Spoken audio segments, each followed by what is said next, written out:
নমস্কার, আমি সর্বজিৎ সর্দার। এখানে উপস্থিত আমার সকল গুরুজনকে আমার শ্রদ্ধা ও প্রণাম জানিয়ে বিশ্বকবি রবীন্দ্রনাথ ঠাকুরের ছোট বড় কবিতাটি আবৃত্তি করে শোনাচ্ছি। এখনো তো বড় হইনি আমি, ছোট আছি ছেলে মানুষ বলে। দাদার চেয়ে অনেক মস্ত হব বড় হয়ে, বাবার মতো হলে। দাদা তখন পড়তে যদি না যায়, পাখির ছানা বসে কেবল খাঁচায়। তখন তারে এমনি বকে দেব, বলবো তুমি চুপটি করে পড়ো, বলবো তুমি ভারী দুষ্টু ছেলে। যখন হব বাবার মতো বড়, তখন নিয়ে দাদার খাঁচাখানা ভালো ভালো পুষবো পাখির ছানা। 10:30 যখন যাবে বেজে, নাবার জন্য করবো না তো তারা।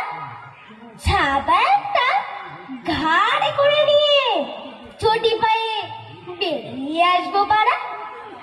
গুরুমশাই দাওয়াই এনে পড়ে, চৌকি এনে দিতে বলবো ঘরে। তিনি যদি বলেন সেলেট কোথা, দেরি হচ্ছে বসে পড়া করো, আমি বলবো খোকা তো আর নেই, হয়েছি যে বাবার মতো বড়। গুরুমশাই শুনে তখন কবে, বাপু মশাই আসি এখন তবে। খেলা করতে নিয়ে যেতে মাঠে, ভুলে যখন আসবে বিকেল বেলা, আমি তাকে ধমক দিয়ে খাবো, কাজ করছি গোল করোনা মেলা।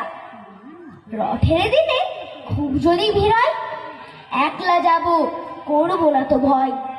মামা যদি বলেন ছুটে এসে হারিয়ে যাবে আমার কোলে চড়ো, বলবো আমি দেখছো নাকি মামা, হয়েছি যে বাবার মতো বড়।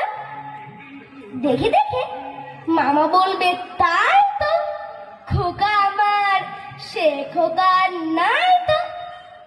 আমি যেদিন প্রথম বড় হব, মা সেদিন গঙ্গা স্নানের পর আসবে যখন খিড়কি দৌড় দিয়ে, ভাববে কেন গোল শুনি রে ঘরে। তখন আমি চাবি খুলতে শিখে যত ইচ্ছে টাকা দিচ্ছি শিখে। মা দেখে তাই বলবে তাড়াতাড়ি, খোকা তোমার খেলা কেমন ধরো। আমি বলবো মাইনে দিচ্ছি আমি, হয়েছি যে বাবার মতো বড়। পুরোই যদি টাকা, পুরোই খাবার, যত চাই মা এনে দেব আবার। পশ্চিমেতে পুজোর ছুটি হবে, মেলা বসবে গাজন তলার হাটে। বাবার নৌকো কত দূরে থেকে লাগবে এসে বাবুগঞ্জের ঘাটে। বাবা বলে ভাববে সোজাসুজি, খোকা তেমনি খোকাই আছে বুঝি। ছোট ছোট রঙিন জামা জুতো কিনে এনে বলবে আমায় পড়ো।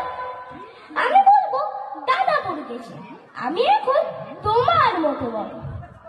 দেখছো নাকি যে ছোট মাপ জামার পরতে গেলে আট হবে যে আমার। নমস্কার।